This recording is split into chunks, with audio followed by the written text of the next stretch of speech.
فرمان مصطفیٰ ہے یہ قول رسول ہے، حسین منی و انا من الحسین۔ احادیث کی کتابوں میں آتا ہے کہ جب رسول اللہ صلی اللہ علیہ وسلم مکہ مکرمہ سے مدینہ منورہ ہجرت فرمائی تو وہاں آپ نے دیکھا کہ یہود عاشورے کا روزہ رکھتے تھے، یعنی یہ 10 محرم کا۔ تو آپ نے پوچھا یہود سے کہ تم لوگ یہ 10 محرم کا روزہ کیوں رکھتے ہو؟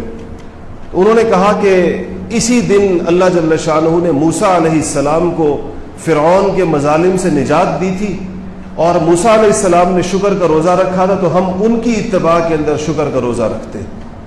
تو حضور نے صحابہ سے فرمایا کہ تمہیں ان کی نسبت موسیٰ سے زیادہ بڑی نسبت حاصل ہے، اور تمہارا زیادہ حق بنتا ہے کہ تم موسیٰ علیہ السلام کی پیروی کرو، تو اس لیے آئندہ سے ہم بھی روزہ رکھیں گے 10 محرم کا۔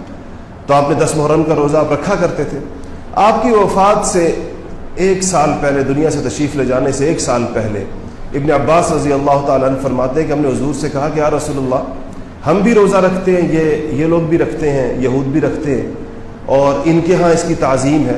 چونکہ حضور کی تعلیمات یہی تھی کہ ہر معاملے کے اندر چیزوں کو یہود و نصارہ سے جدا فرمایا تھا۔ تو آپ نے فرمایا کہ اگلے سال ہم اس کے ساتھ ایک روزہ اور رکھیں گے۔ بعض روایات میں آتا ہے کہ فرمایا کہ اگر میں زندہ رہا تو اگلے سال ہم اس کے ساتھ ایک روزے کا اضافہ کریں گے۔ بعض روایات میں آتا ہے کہ اگلے سال ہم 9 محرم کا روزہ اس کے ساتھ بڑھائیں گے، تاکہ ان کے روزے کے ساتھ ہمارے روزے کی جو مشابہت ہے وہ ختم ہو جائے۔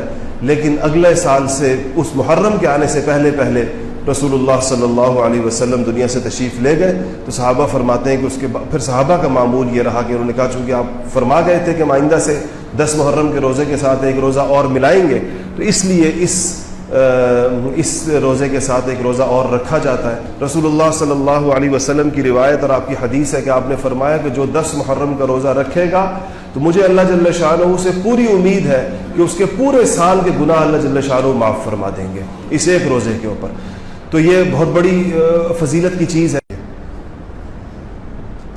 تو اگر وہ یا 10 محرم جو عاشورہ کا دن کہلاتا ہے تو اس کے ساتھ یا تو 9 کا روزہ رکھا جاتا ہے یا 11 کا رکھا جاتا ہے۔ انہوں نے پوچھا اگر کوئی صرف ایک رکھے تو اس کو ثواب ملے گا یا نہیں ملے گا؟ ثواب ملے گا، اس کو ایک روزے کا بھی ثواب ہے، لیکن مکروہ ہے، تنزیہی ہے۔